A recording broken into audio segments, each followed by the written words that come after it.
Welcome to Webinar Wednesday. Steve Dotto here. How the heck are you doing this fine day?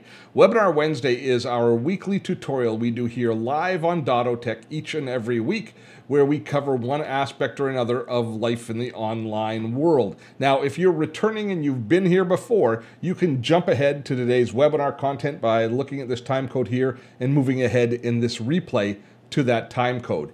If you're new to Webinar Wednesday, stick around for a second and let me fill you in on the details. For well over a year, we have been delivering a free weekly webinar called Webinar Wednesday here at Dotto Tech. And the topics that we cover run the gamut from productivity to social networking to online marketing to developing online courses, creating online video. All of the same content that we cover on our YouTube channel. Now, the webinars are free, and you can sign up just by clicking on our registration link for each week's webinar or by signing up for our newsletter, and then you'll be informed of each week's webinar. And if you can't make it to the webinar live, we put this replay online for 48 hours after the webinar is over. Why only 48 hours, Steve? Because these webinars are done for the benefit of our patrons at Patreon. Dotto Tech is a community-funded channel. We're supported through the generosity of our patrons at Patreon. And there, the people come who appreciate the value of content that we create, and they support us financially to help us keep the doors open and keep creating great content. Now, in return for that, we provide our patrons with some perks. Now, those perks include half price for all of our online courses, but most importantly, those perks include access to the Webinar Wednesday archives. Every week after the 48-hour period of this webinar being public is over, we take the webinar and we add it to our Webinar Wednesday archive vaults. And our patrons have access to all of the webinars. And every week it grows by one. And these are good, solid tutorial webinars of the sort that you are about to watch. If you're interested in supporting us here on Dotto Tech and helping us to continue to create great content, and you're interested in taking advantage of the perks, half price for all of our online courses, as well as permanent access to all of the Webinar Wednesday videos that we produce here, then I encourage you to click on the link above to go to Patreon or on the link in the description. Now, I say that these webinars are only available for 48 hours, but that's sort of a misconception. Once the 48-hour period is up, I make the videos unlisted, not private. So if you want to return and see this video at some time in the future, you can, but only if you copy and save the URL of this video. You won't be able to find this video in search anymore. So we do take care of you if this is content that you do want to return to at some point in the future. I'm not going to shut you off from it completely, but you can't search for any of our old webinars. And to do that, you have to sign up for Patreon, and you can search certainly within the Webinar Wednesday archives, but you won't find them in a public or in a YouTube search. Well, I hope that explains Webinar Wednesday to you. I look forward to your comments. I even more look forward to seeing you join us live one week for Webinar Wednesday, or perhaps seeing you in Patreon as one of our supporters. Now, sit back, relax, and please enjoy today's webinar.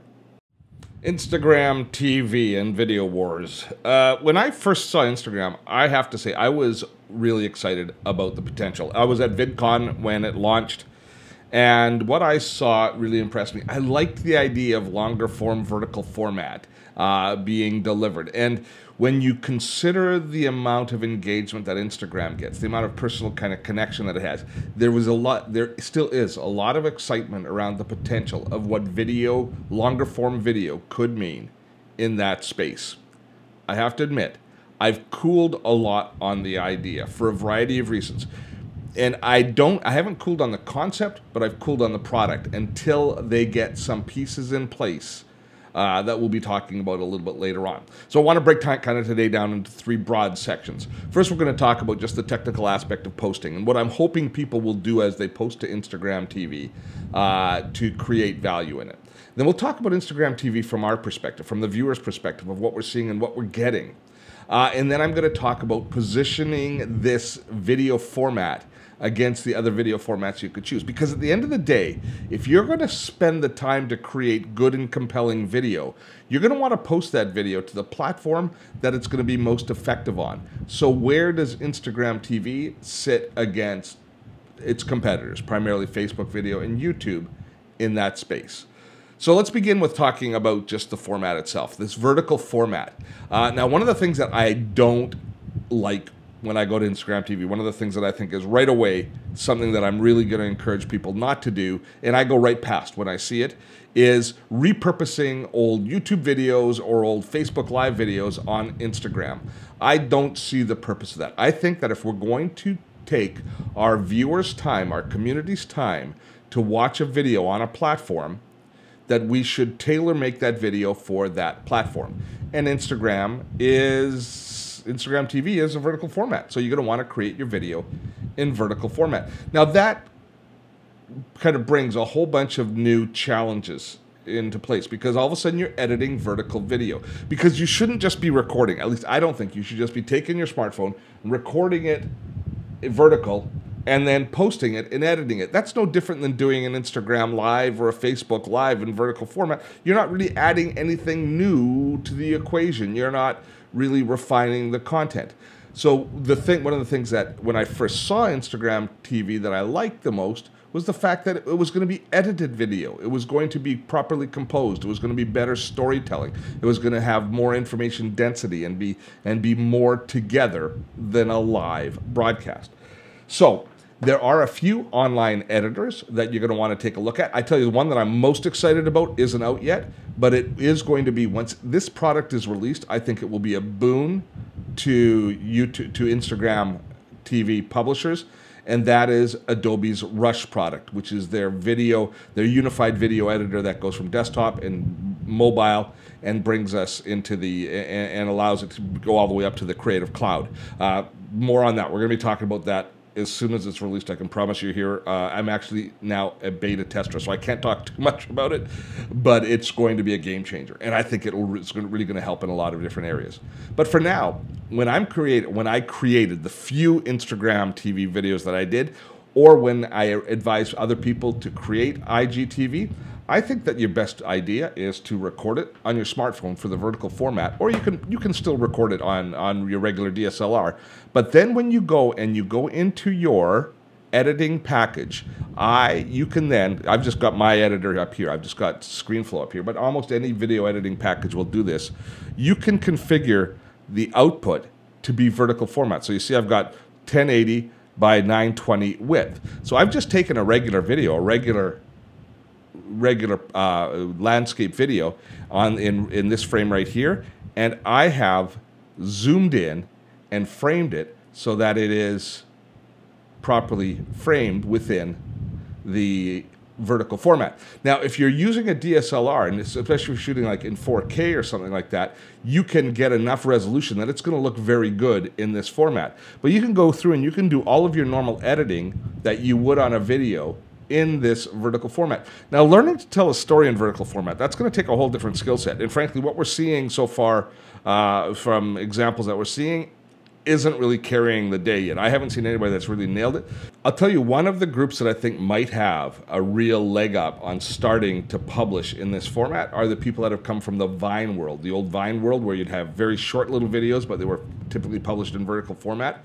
I think that because they understand storytelling in the vertical format, it's going to take a slightly different eye and a different skill set to produce. But the bottom line here is you should be producing your videos in vertical format, not letterboxing them from widescreen and just adding kind of a banners at the top and bottom, and with the video centered in the middle. So that's something that really does drive me a little crazy, and there's no reason for you to be doing that. Now, once you have edited your video and you've got it ready to go, you've got two different ways that you can import it into Instagram TV, IGTV, just from the desktop. And this is the way I like it the most. Is from the desktop, you just go to your profile in the desktop, you go to your profile, and there you can click on IGTV right here. And here you have the ability to edit your existing videos as far as the content and the comments on them go. And you can also post new video. Now, this is something that for the most part, as far as I'm concerned at least, is a pretty exciting addition to be able to manage it all from the desktop.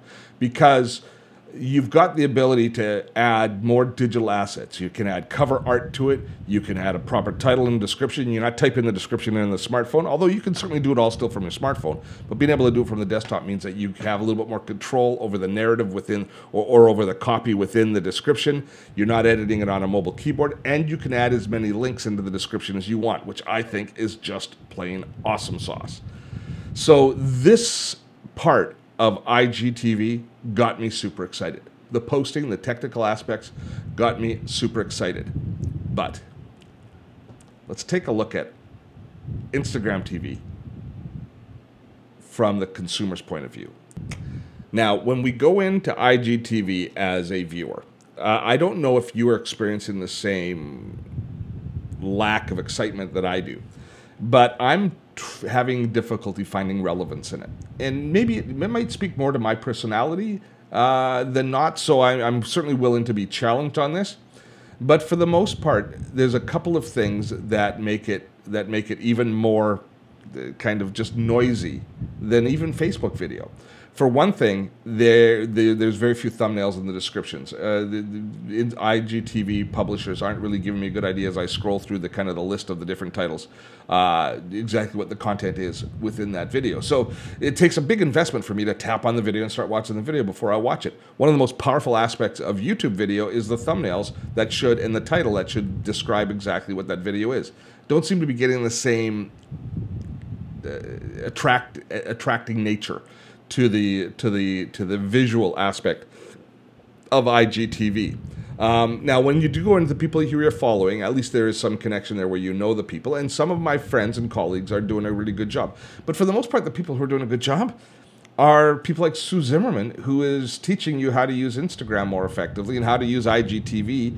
But it's very nepotistic video, if that's a term. Do you know what I mean by nepotistic video?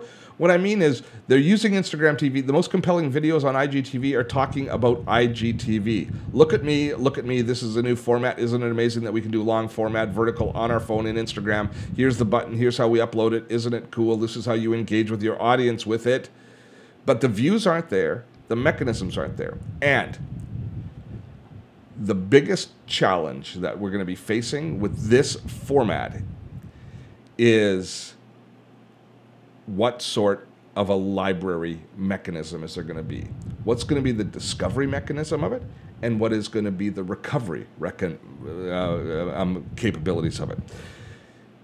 Let's go back to the beginning. So I think we can agree right now that it's a little bit catch as catch can as far as the delivery of content. And that some people will create content that will resonate with you, but finding a way to return to them and that sort of thing is not necessarily entrenched yet. But let's look from the production's point of view. If I'm going to sit down and I'm going to create a new video, I'm going to do all of the effort of writing, recording, producing, editing, uploading a video, and it's going to be put in that cauldron, which is now Instagram TV. How am I going to measure my return on investment? How am I going to leverage that content effectively? There's no clear path to do that yet with IGTV. There is with YouTube. And this is to me, again, where the biggest challenge is going to be. If you start creating long form video and investing in Instagram TV, somebody likes your video, how do they get back to that video in the future? How do they share that video with somebody else? There are some mechanisms to certainly share, but is it as entrenched in the ecosystem as it is in YouTube? And maybe even a little bit more in Facebook. So for me now, it's going to be return on investment. Until I find a way that IGTV impacts you folks as much as a webinar or one of my YouTube videos does, and we get the kind of engagement and the thousands of views and the real true discovery potential of YouTube, I'm personally not going to be investing in IGTV. And now I hesitate to, kind of poo-poo a social platform that's obviously exciting and is going to attract a lot of people. And there are going to be places where this technology really works well.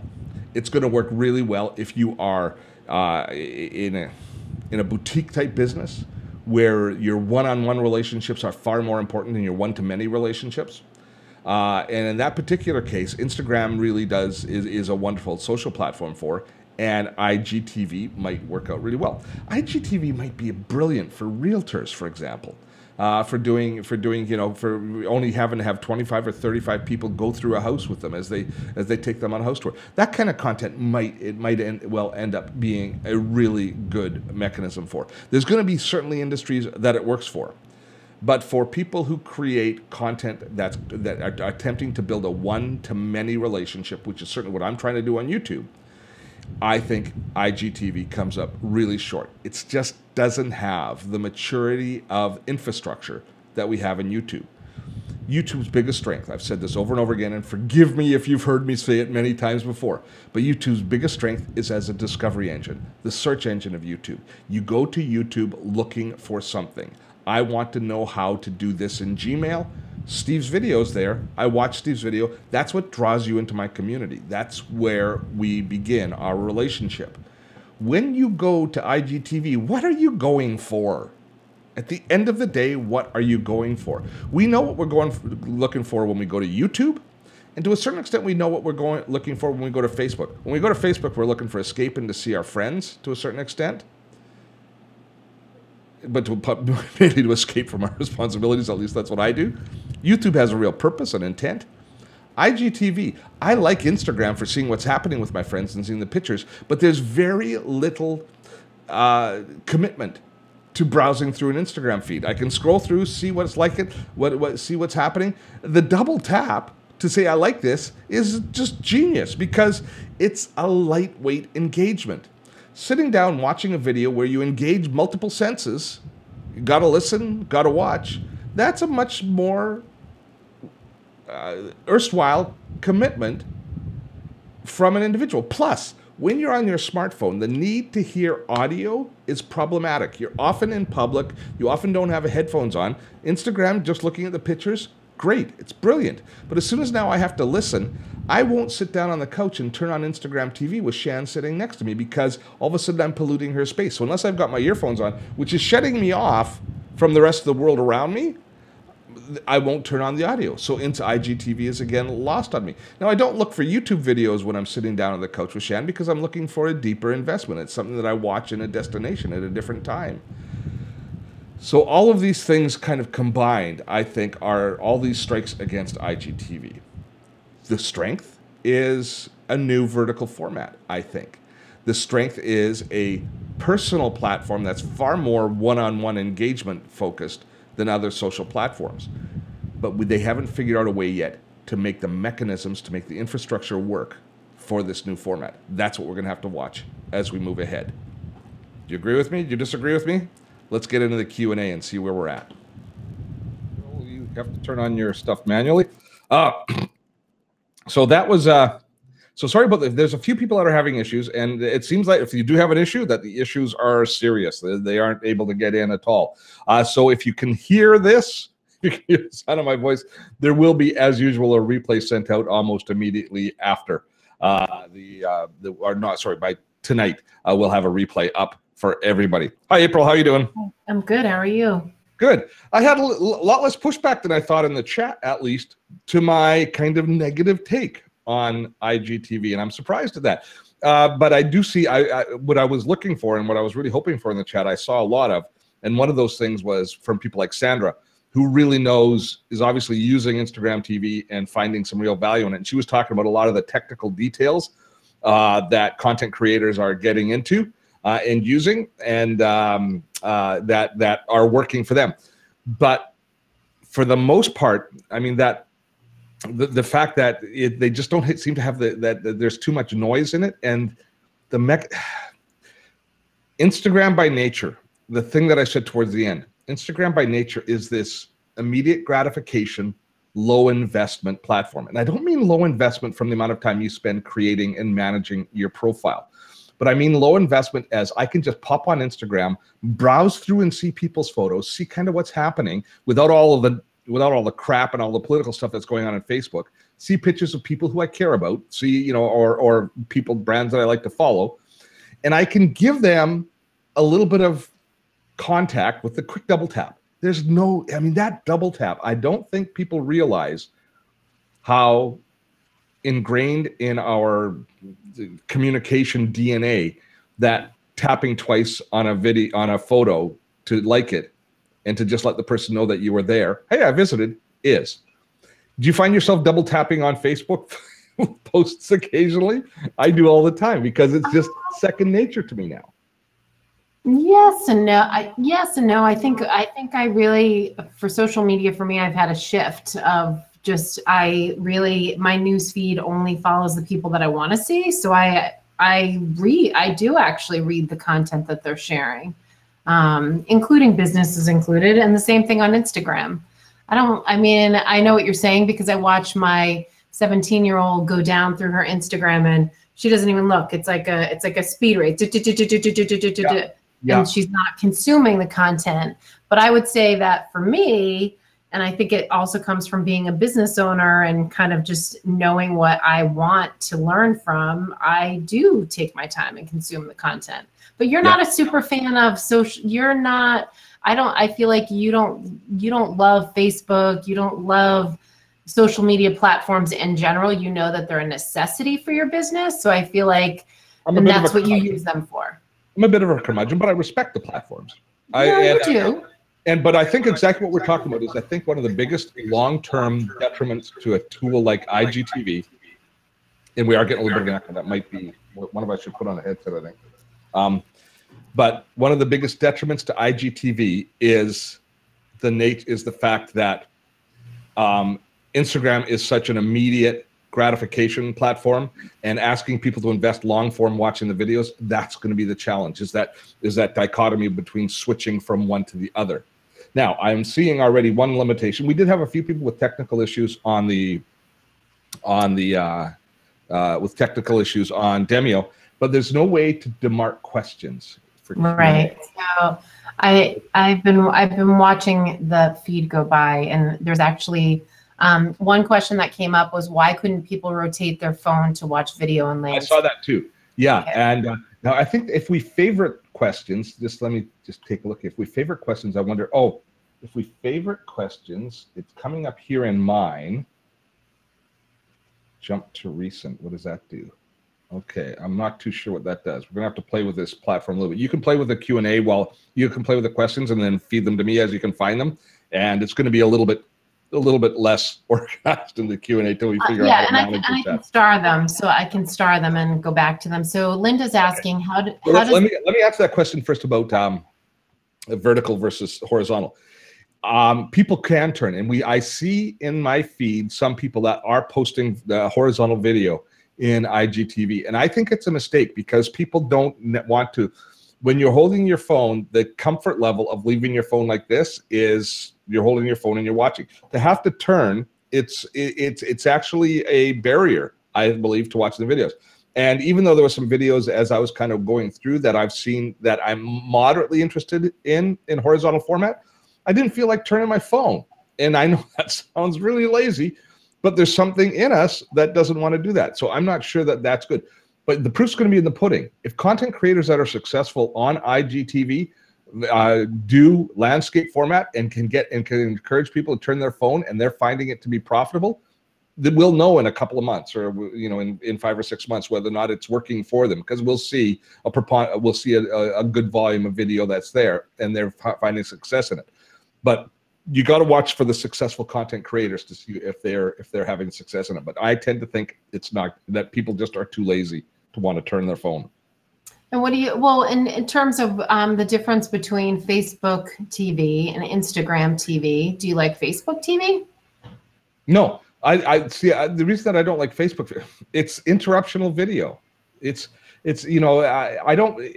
How often do I turn on the sound on a Facebook video? Almost never. If there's closed captioning not Facebook video, Facebook TV. It's different. I never watch it. I never watch it. I actually talked to somebody yesterday. We were talking about video blog and YouTube channel, and we were talking about they want to do some kind of TV thing. And I said, well, have you considered Facebook TV? And they said, we have, because what is it? Mike Rowe has a show. Yes. Mike Rowe has a show, and the Dirty Jobs guy. Yeah, but it's like a feel-good show, and people love it. And he has a ton of followers. And he switched from his other TV show, and now it's only a Facebook TV show. And a guy like Mike Rowe, I'm going to close my window here. Just a minute.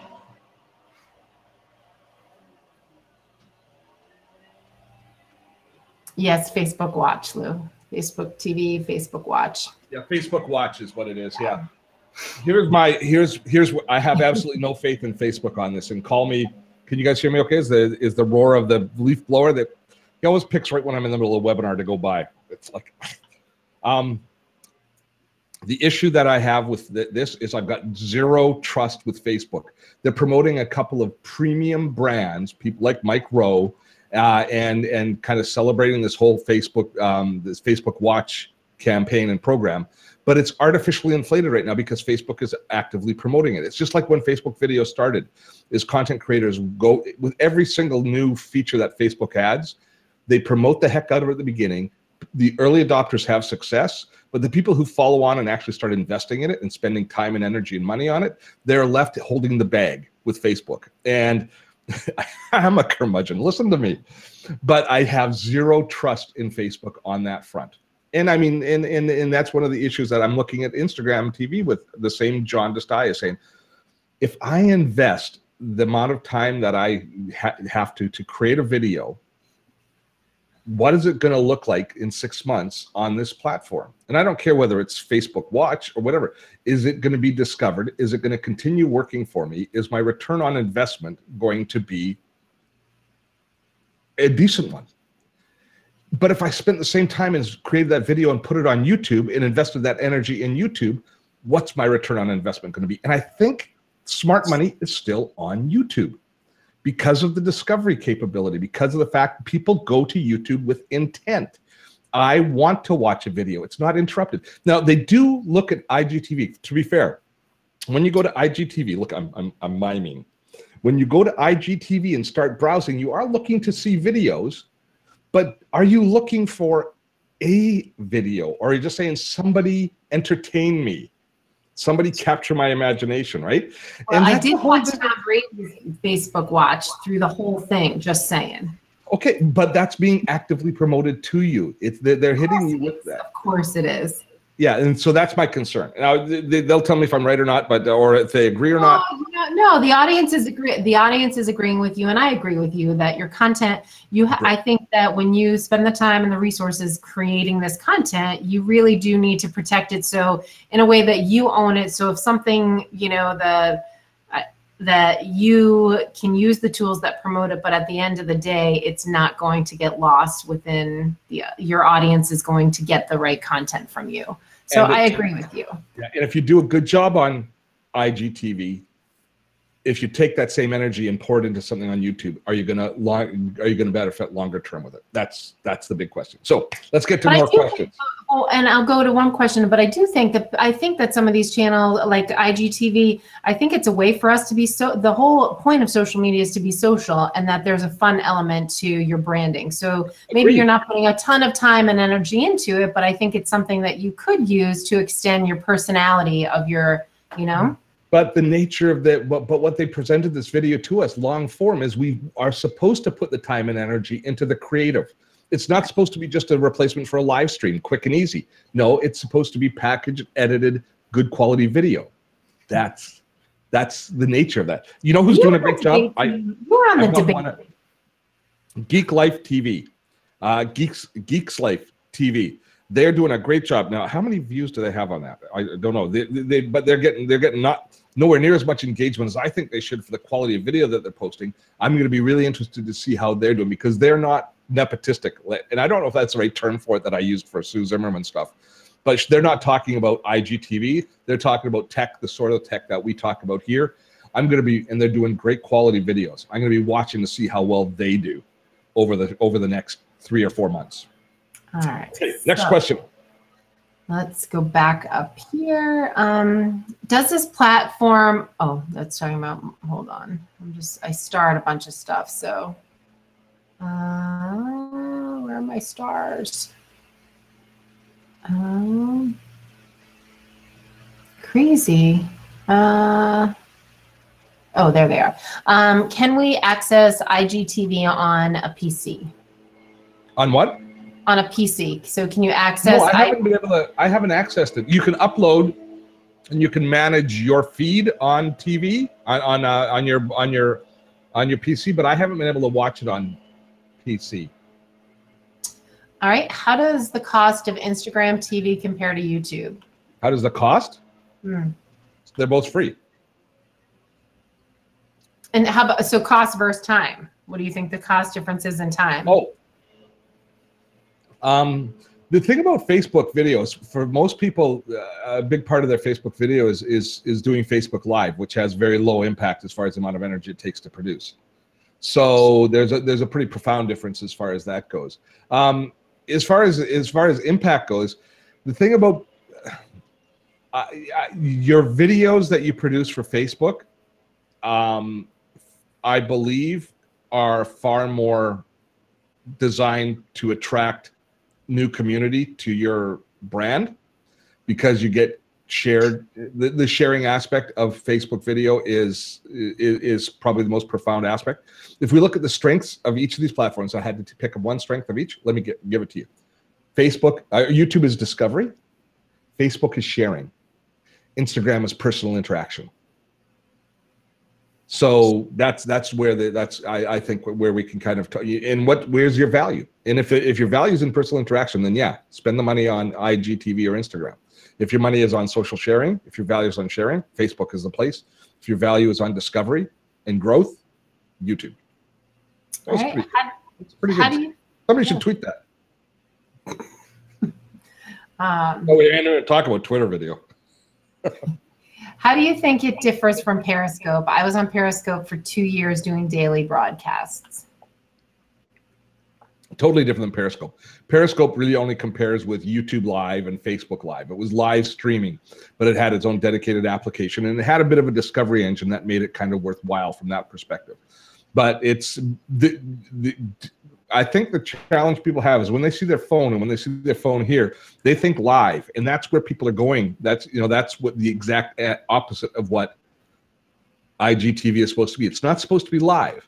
They have live streaming on Instagram for live. It's to be recorded, and Periscope was all live. All right. I'm just going through looking for.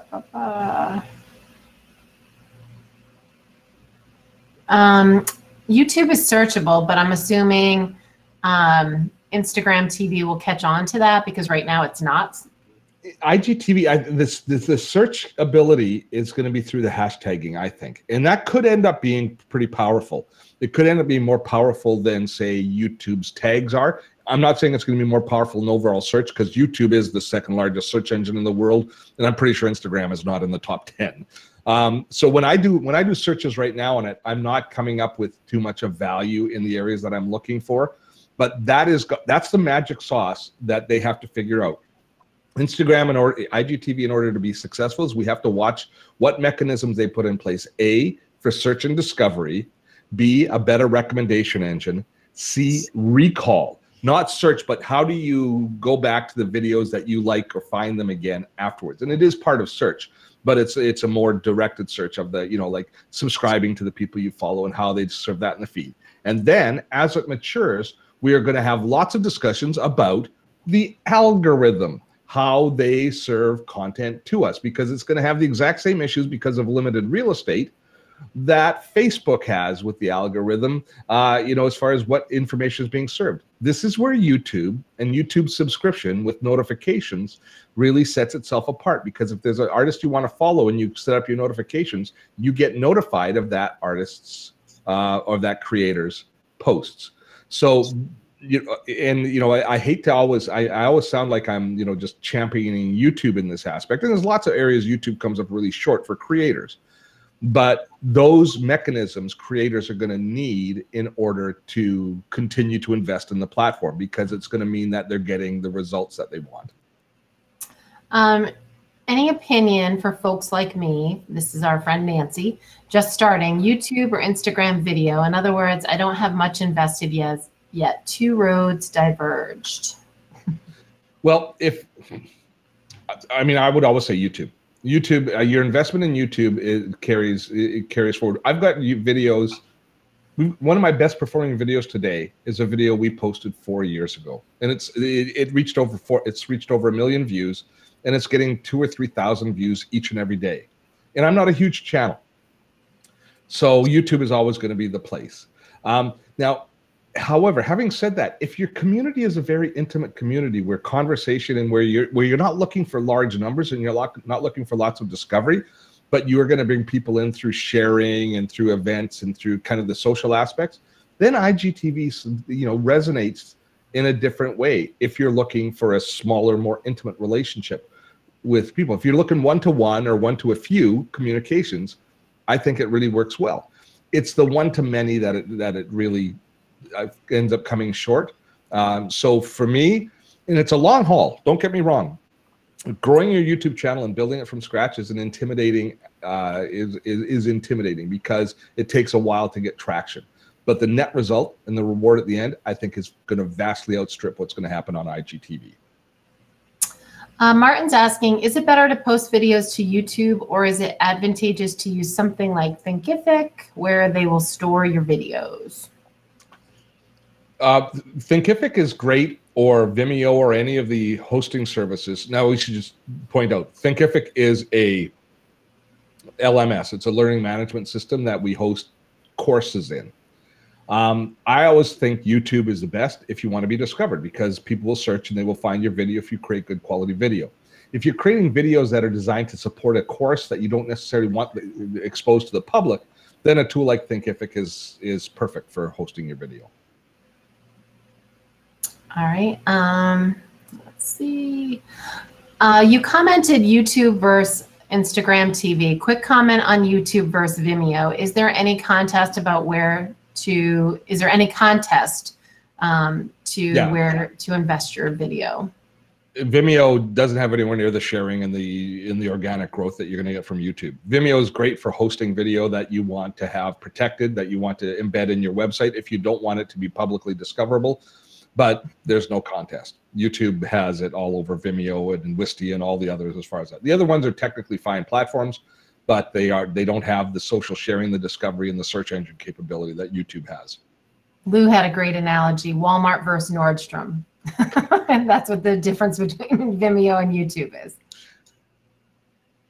Yeah, I don't know if I agree with that 100%, because they both reach large sectors of the public, but just different. You're not very agreeable today to anything. No, well, let's just stop and think about it. They just hit different demographics and different price points. I'm just messing. Whereas, no, it's nice. It's always nice to have those analogies, but YouTube is so public. It's like the difference between having a public radio show and a newsletter that you send out to individuals. You have to build that. Vimeo, Wistia, you have to build your list person by person. You don't have the discovery capability and the public broadcast capability that you have in YouTube. Sorry. All right. I am grumpy today. You are. I think you needed the nap more than I did. Well, a friend of ours, I haven't told you folks about next week's webinar. Let's tell you about next week's webinar right now. Next week, we're going to be talking about fake news. We're going to talk about what we can do about fake news. So that's why I'm in such a serious consternation. I have such a serious composition about me, because I've been working on next week's webinar before we did this week's webinar.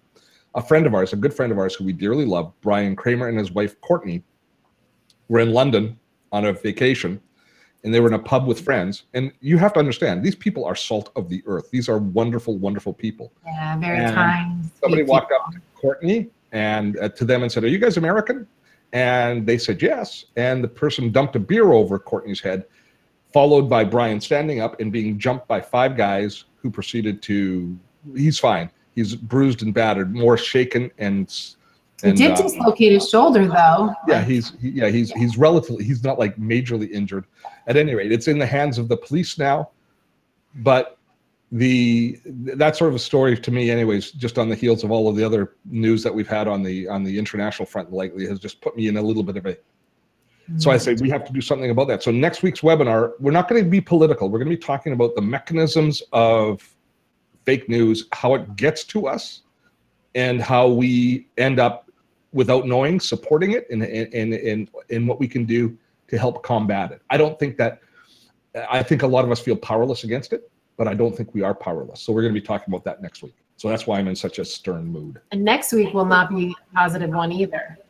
No, it'll be good. No, it will be, because I'm not gonna get into the mud and start slinging and start being political about this. We're not going to do that. We're going to be. There are a lot of things. The tools that we use in our industry. We people who are in this, who in the social networking, the people who are interested in this particular webinar, above all, we understand the impact of social networking. We're embracing it. We're part of it. But I think we have to take a step back and look at it and really recognize what some of the mechanisms and how they enable this to happen. And we are the ones that have to say, what can we do about it? Because we're, like it or not, we're the leaders in the community. If we're engaging in figuring out how to use the technology, that means we are the leaders, we understand it. And we're using it in similar ways. I'm not saying in similar moral ways, but in similar ways. We're using it to build community, to build consensus, to inform, to educate, to entertain, to create a community around us. So I think it's going to be a good thing. And the other thing to that story, thank God their child, they had their son traveling with them, and he had just left a half an hour before that incident and went back to the hotel. So he missed. I didn't know that. Yeah. I saw that he wasn't with them at the pub, but yeah. So I reached out to Brian this morning and I said, I'm going to be sharing your story a little bit in some of my vlogs and in my webinars and use it as a kind of a backdrop, and asked him if he was okay with it. And he said, yes, he shared it in public for a reason. And he wants to point out that he wants to make sure that he realized that these were individuals that were looking for trouble. These weren't indicative of the English people and of the City of London. There's no judgment on that basis there. He recognized, but he also recognizes that it's part of the social deterioration that fake news and negative messages on social networking have created and emboldened the people to do this kind of thing. Lou said that's why I wear my "Sorry About Our President" t-shirt abroad.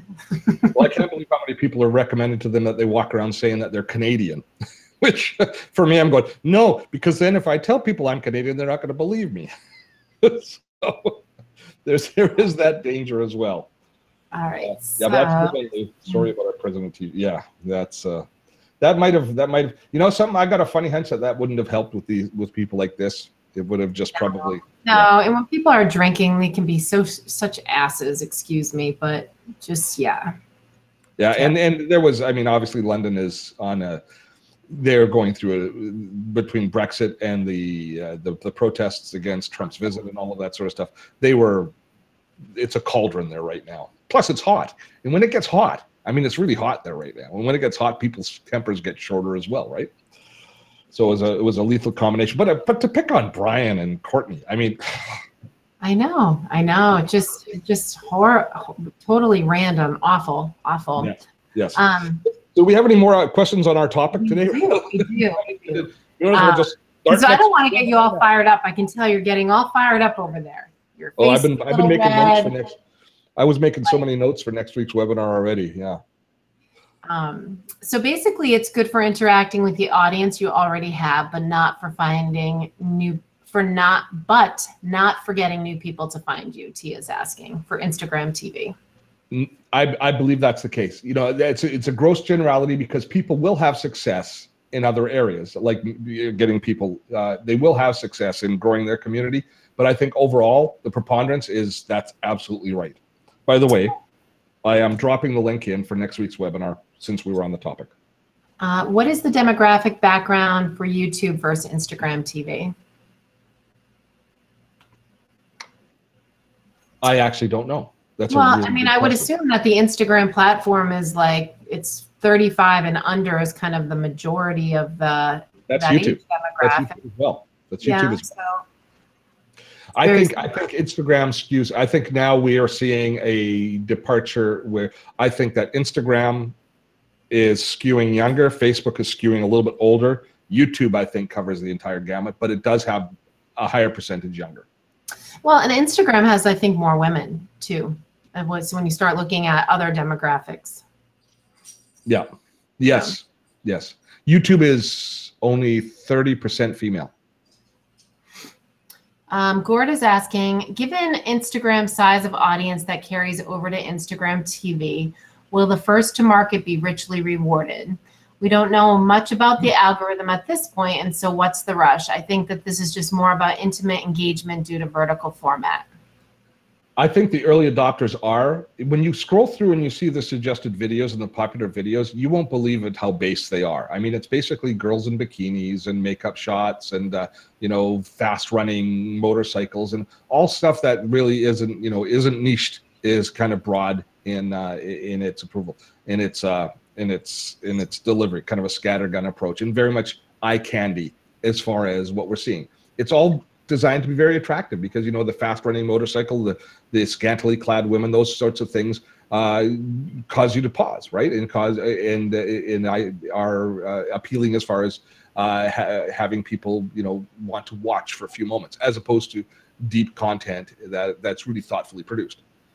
So, but the early adopters in any platform are going to do very well. All of the good content from the early adopters that I'm seeing right now is talking about Instagram and Instagram TV, though. So the few other ones are, you know, they aren't getting the views that I would say would represent value for their time and investment. All right. Do you know of any good stats about the users of YouTube versus Instagram, which I think you just really covered that? Ron says he just downloaded IGTV and he can't find how to search. When you go into IGTV, let me see what it is, where it is here. There's a search button. Instagram, there we go, IGTV. And they're right, when you first open it, if you're in For You, there's search IGTV. There's a button right there for search. So you can search on individual names, or you can search hashtag search is there. So hashtag searches are probably the most effective. If I go hashtag tech,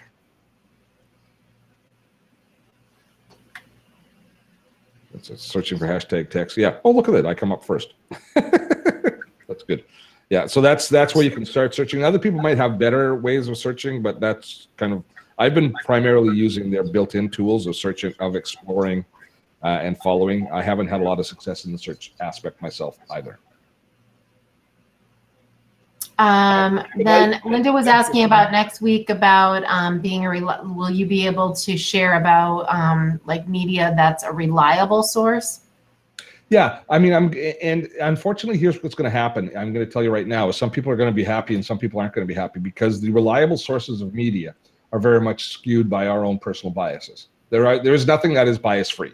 So if I talk about information debunkers, basically, you know, if we look at something like a Snopes, some people are going to say, well, Snopes is very liberal biased, and other people, you know, this sort of stuff. So there's going to be, I am going to share the resources that I rely on, but you're going to have to, but I'm going to start the entire webinar off with what my own personal biases are, so you can understand, so you can set the reflection.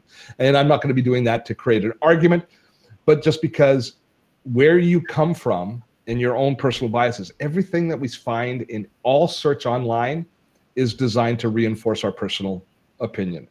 We're not, when we search, when we're served information, we're not finding the truth, we're finding what we're looking for.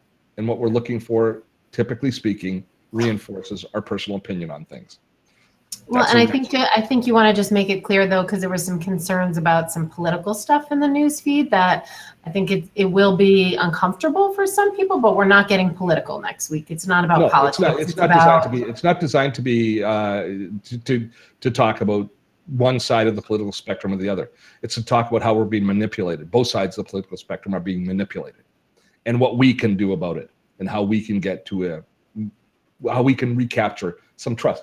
What I want is to trust things. You know, here's a story. I mean, again, we're not talking about IGTV anymore, but a couple of weeks ago, now a couple months ago, I was on a TV show, and they wanted me to watch a video clip to get my reaction to Walter Cronkite talking about the office of the future. So this wasn't about social stuff at all. This was about technology. And they played this clip of Walter Cronkite in 1963 or 62, showing what the office of the year 2000 would look like and what a technology would. As you can imagine, it's quite a humorous piece, because as he was talking about what it would be like working in an office, the technology that would be there. But I was struck when I heard his voice, and I still feel kind of emotional about this.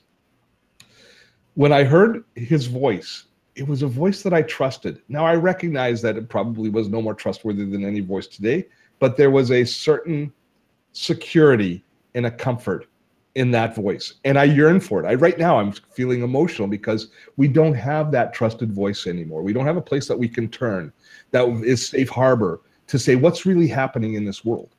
And so we have to recreate that ourselves because it's vast, it's slipping through our fingers, and we have to find a way to re-engage trust. I think trust is going to be the first step towards fixing things. And so that was part of the genesis of this of the next week's webinar. So there. it's going to be a little bit heavier than our normal webinar Wednesday. I can tell you that right now.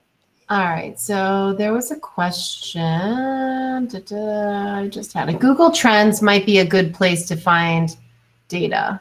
Do you think Google Trends is a good place to find data? Yes, I mean, if you're looking for if you're looking for trends to deliver content on, it is a great place for that. Yeah. All right. Let's see. Alan is saying, I have so many. Nope. All right. I think we've covered them all, believe it or not. We had a lot of conversation in the chat going on with people chiming in. So thank you, everybody. Lots of great information. And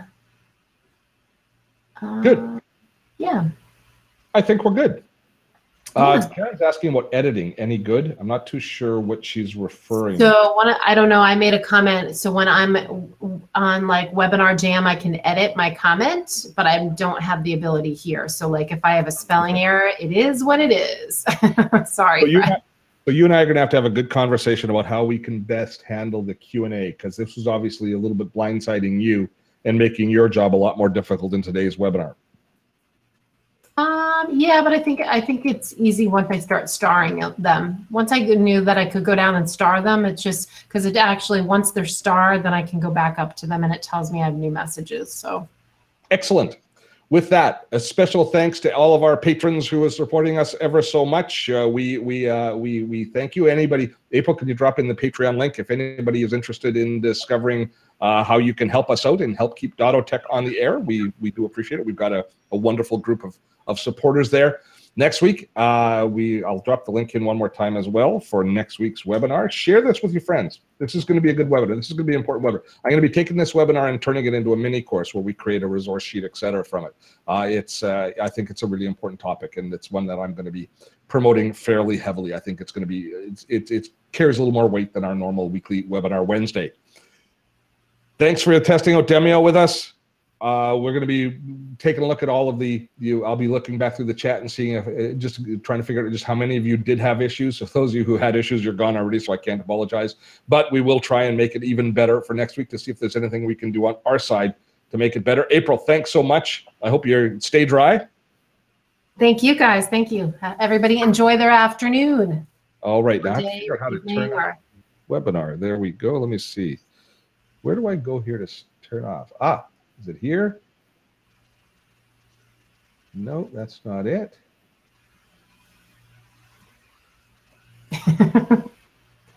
We're signing out slowly. Figure out how to shut the webinar down. Just a minute.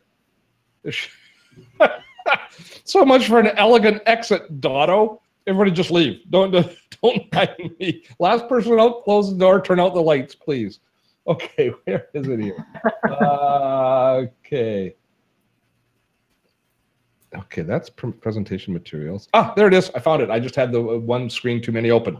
Till next time, folks, have fun storming the castle. Bye, guys.